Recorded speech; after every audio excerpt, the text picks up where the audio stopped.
नमस्कार दोस्तों, इस वीडियो में हम राष्ट्रपति द्रौपदी मुर्मू के बारे में पढ़ेंगे। ये कौन से नंबर के राष्ट्रपति है, कहाँ से हैं, कितनी बार कौन कौन सी चीजें रह चुकी है, कब इनका जन्म हुआ है, सारी डिटेल से इस वीडियो के अंदर हम पढ़ेंगे। तो चलिए वीडियो शुरू करते हैं। प्रश्न इसके हम क्वेश्चंस पढ़ेंगे। तो सबसे पहले, भारत की 15वीं नई राष्ट्रपति कौन है? भारत की 15वीं नई राष्ट्रपति कौन है? Option A Draupadi Murmu, Yashwant Sinha, Smriti Irani, Nirmala Sitharaman. तो इसका जवाब है ऑप्शन ए द्रौपदी मुर्मू। देखिए, राष्ट्रीय जनतांत्रिक गठबंधन एनडीए की उम्मीदवार है ये, और इनके विपक्ष में यशवंत सिन्हा थे। 18 जुलाई को मतदान हुआ, 21 जुलाई को मतगणना हुई और 25 जुलाई यानी कि 25 जुलाई के दिन ये शपथ ग्रहण करेंगी। इनसे पहले 14वें राष्ट्रपति जो थे वो रामनाथ कोविंद थे, जिनका कार्यकाल 25 जुलाई 2017 से लेकर के 24 जुलाई 2024 तक था। नेक्स्ट प्रश्न है, भारत की प्रथम आदिवासी महिला राष्ट्रपति कौन बनी? भारत की प्रथम आदिवासी महिला राष्ट्रपति द्रौपदी मुर्मू, इंदिरा गांधी, प्रतिभा देवी सिंह पाटिल या सोनिया गांधी? तो इसका भी जवाब होगा ऑप्शन ए द्रौपदी मुर्मू।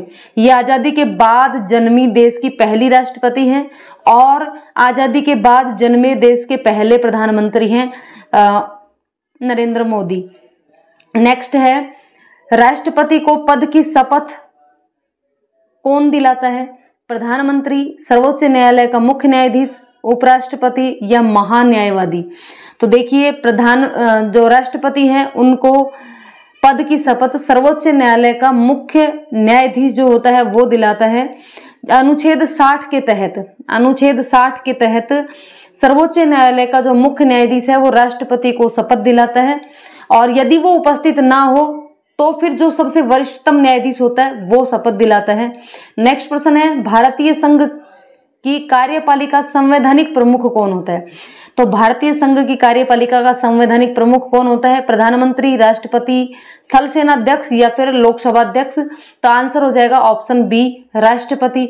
तो राष्ट्रपति जो है अनुच्छेद 53 के अनुसार भारतीय संघ की कार्यपालिका की शक्ति जो है वो राष्ट्रपति में निहित होती है। राष्ट्रपति देश का पहला नागरिक होता है और उसके पास भारतीय सशस्त्र बल की भी सर्वोच्च कमान होती है। नेक्स्ट प्रश्न, भारत की दूसरी महिला राष्ट्रपति कौन बनी? तो भारत की दूसरी महिला राष्ट्रपति हैं द्रौपदी मुर्मू। देश की पहली महिला राष्ट्रपति थी प्रतिभा देवी सिंह पाटिल, जो कि 12वीं राष्ट्रपति थी और इनका कार्यकाल 2007 से 2012 तक रहा। और वर्तमान में जो राष्ट्रपति पद की शपथ ग्रहण करने जा रही है दूसरी महिला राष्ट्रपति द्रौपदी मुर्मू, ये 15वीं राष्ट्रपति हैं। नेक्स्ट है, देश की पहली आदिवासी महिला राज्यपाल कौन है? देश की पहली आदिवासी महिला राज्यपाल भी द्रौपदी मुर्मू हैं, जो कि झारखंड की पहली महिला राज्यपाल और साथ ही साथ पहली आदिवासी महिला राज्यपाल भी रही हैं। 1997 में रायरंगपुर के नगर पंचायत की पार्षद बनी थी 1997 में। 2000 से 2009 तक 2 बार ये रायरंगपुर में विधायक बनी रही और 2000 में उड़ीसा सरकार ने परिवहन वाणिज्य मंत्री इनको बनाया। 2013 में बीजेपी एसटी मोर्चा की राष्ट्रीय कार्यकारिणी सदस्य बनी और 2015 में झारखंड राज्य की 9वीं राज्यपाल बनी। नेक्स्ट प्रश्न है, राष्ट्रपति द्रौपदी मुर्मू का जन्म कब हुआ? तो 15 मार्च 1955, 20 जून 1958, 21 जून 1962, 21 जुलाई और 10 अगस्त 1964। तो आंसर हो जाएगा ऑप्शन बी 20 जून 1958 को राष्ट्रपति द्रौपदी मुर्मू का जन्म हुआ और इनका जन्म ओडिशा के मयूरभंज जिले के वेदापोसी गांव संथाल ये आदिवासी संथाल जो आदिवासी जाति होती है उस परिवार में अनुसूचित जनजाति समूह में ये आदिवासी समूह में पैदा हुई। ये भारतीय जनता पार्टी में 1997 में शामिल हुई। इनके पिता विरंची नारायण टुड्डू थे, इनकी माता किन्गो टुड्डू और संथाल आदिवासी परिवार से ये हैं और इनकी जाति है अनुसूचित जनजाति। संथाल बताई दिया है, पार्टी भारतीय जनता पार्टी है, रिपीट हो गया ये। नेक्स्ट है, द्रौपदी मुर्मू को किस वर्ष नीलकंठ पुरस्कार मिला? द्रौपदी मुर्मू को किस वर्ष नीलकंठ पुरस्कार मिला? 2004, 7, 17 या 21? तो इसका आंसर हो जाएगा 2007 में। ओडिशा विधानसभा के द्वारा वर्ष की सर्वश्रेष्ठ विधायिका पुरस्कार से सम्मानित इसको किया गया। किस अनुच्छेद के तहत राष्ट्रपति चुनाव किए जाते हैं? किस अनुच्छेद के तहत राष्ट्रपति चुनाव किए जाते हैं? अनुच्छेद 52, अनुच्छेद 53, अनुच्छेद 54 या अनुच्छेद 55? तो भारत के राष्ट्रपति का चुनाव अनुच्छेद 55 के तहत होता है। और चुनाव आनुपातिक प्रतिनिधित्व प्रणाली के एकल संक्रमणीय मत पद्धति के द्वारा करवाए जाते हैं। राष्ट्रपति बनने के लिए न्यूनतम उम्र कितनी होनी चाहिए? 18 वर्ष, 25 वर्ष, 30 वर्ष या 35 वर्ष? तो राष्ट्रपति के लिए 35 वर्ष न्यूनतम आयु की आवश्यकता होगी। वह व्यक्ति जो भारत का नागरिक हो और 35 वर्ष की उम्र पूर्ण कर चुका हो, लोकसभा का सदस्य निर्वाचित होने की योग्यता रखता हो, किसी सरकारी लाभ के पद पर ना हो, लेकिन कुछ और कार्यालय जैसे कि और कार्यालय धारक इसके उम्मीदवार हो सकते हैं, जैसे वर्तमान राष्ट्रपति या वर्तमान उपराष्ट्रपति या किसी भी राज्य का राज्यपाल हो सकता है, या किसी संघ या किसी राज्य में मंत्री हो सकता है। वो राष्ट्रपति पद के लिए उम्मीदवार में अपना नाम दे सकता है। और नाम देने के लिए कम से कम 50 मतदाताओं के द्वारा प्रस्तावित और 50 मतदाताओं के द्वारा अनुमोदित होना आवश्यक है। किस अनुच्छेद में राष्ट्रपति पर महाअभियोग लगने की प्रक्रिया प्रदान की गई है? देखिए, महाअभियोग की प्रक्रिया की बात हो रही है यहाँ पे। अनुच्छेद 77, अनुच्छेद 61, अनुच्छेद 30 और अनुच्छेद 66। तो राष्ट्रपति पर महाअभियोग जो अनुच्छेद 61 के अनुसार, यानी कि अनुच्छेद 61 के अनुसार राष्ट्रपति पर महाअभियोग लगने का लग सकता है। नेक्स्ट प्रश्न है, भारत राष्ट्रपति का वर्तमान में प्रति माह कितना वेतन मिलता है? भारत का जो राष्ट्रपति होता है उसको वर्तमान में कितना वेतन मिलता है? 2 लाख रुपए, 3 लाख रुपए, 4 लाख रुपए या 5 लाख रुपए? तो भारत का जो राष्ट्रपति होता है उसको प्रति माह 5 लाख रुपए सैलरी के रूप में मिलते हैं, और इसके ऊपर कोई टैक्स नहीं चुकाना होता, और राष्ट्रपति को कई अलग अलग भत्ते भी मिलते हैं। और जब रिटायरमेंट हो जाता है 5 साल के बाद, तो उस कंडीशन में पेंशन के रूप में 1.5 लाख रुपए प्रति माह इनको मिलता है।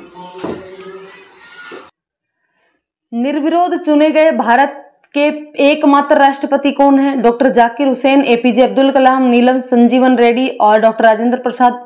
तो भारत के एकमात्र राष्ट्रपति नीलम संजीवन रेड्डी, ये एकमात्र ऐसे राष्ट्रपति हैं जो निर्विरोध चुने गए थे। इनका कार्यकाल 25 जुलाई 1977 से 25 जुलाई 1982 तक रहा। भारत के प्रथम मुस्लिम राष्ट्रपति कौन थे? Doctor Zakir Hussain, doctor APJ Abdul Kalam, Neelam Sanjeevan Reddy या डॉक्टर फखरुद्दीन अली अहमद? तो भारत के पहले मुस्लिम राष्ट्रपति थे डॉक्टर जाकिर हुसैन। नेक्स्ट प्रश्न है, डॉक्टर जाकिर हुसैन का जो कार्यकाल है वो 13 मई 1967 से लेकर के 1969 तक रहा। नेक्स्ट प्रश्न है, राष्ट्रपति एंग्लो इंडियन समुदाय के कितने व्यक्तियों को लोकसभा में मनोनीत कर सकता था? तो इसका जवाब होगा 2, लेकिन अब नहीं कर सकता। देखिए 104वें संविधान संशोधन के तहत 126वां विधेयक लोकसभा में 2 एंग्लो इंडियन समुदाय के सदस्यों का मनोनयन समाप्त कर दिया गया, संशोधन 104 के तहत। परंतु राज्यसभा में राष्ट्रपति 12 व्यक्तियों को मनोनीत कर सकता है, जो कि विभिन्न क्षेत्रों के हो सकते हैं। कला, साहित्य, विज्ञान, सामाजिक कार्य क्षेत्रों में पर्याप्त अनुभव और दक्षता रखने वाले कोई भी 12 सदस्यों को या 12 व्यक्तियों को राज्यसभा में राष्ट्रपति मनोनीत कर सकता है। और 104वें संविधान संशोधन के तहत अब लोकसभा के जो 2 सदस्यों को जो मनोनीत कर सकता था वो अब नहीं कर सकता। नेक्स्ट है, किस अनुच्छेद में राष्ट्रपति को क्षमादान शक्तियां दी गई हैं? कौन से अनुच्छेद में क्षमादान शक्ति दी गई है राष्ट्रपति को? अनुच्छेद 77, 72, 75 या 66? तो अनुच्छेद 72। नेक्स्ट प्रश्न, भारतीय संसद के प्रत्येक सदन को बुलाने और स्थगित करने का अधिकार किसे है? यानी कि दोनों सदनों को बुलाने और सदन को स्थगित करने का जो अधिकार है वो किसके पास है? मुख्य चुनाव आयुक्त के पास, प्रधानमंत्री, उपराष्ट्रपति या राष्ट्रपति। तो आंसर हो जाएगा राष्ट्रपति के तहत।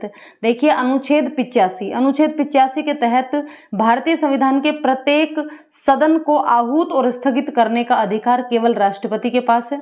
इसके अतिरिक्त वह दोनों सदनों की संयुक्त बैठक यानी कि संयुक्त अधिवेशन भी बुला सकता है, जो कि अनुच्छेद 108 में वर्णित है। नेक्स्ट प्रश्न है, भारत की प्रथम महिला राष्ट्रपति कौन थी?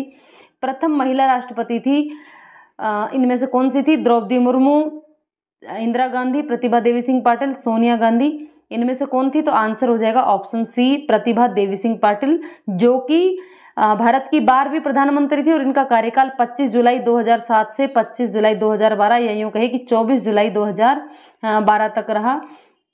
तो ये थी भारत की पहली महिला राष्ट्रपति और दूसरी महिला राष्ट्रपति हैं द्रौपदी मुर्मू।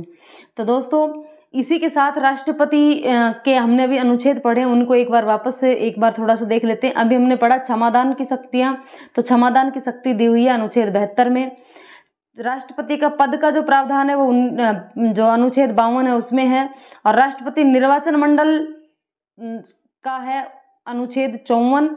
चुनाव, राष्ट्रपति के चुनाव का प्रावधान है अनुच्छेद 55 में, और महाअभियोग का प्रावधान है अनुच्छेद 61 में। तो चलिए मिलते हैं एक नेक्स्ट वीडियो में, तब तक के लिए धन्यवाद।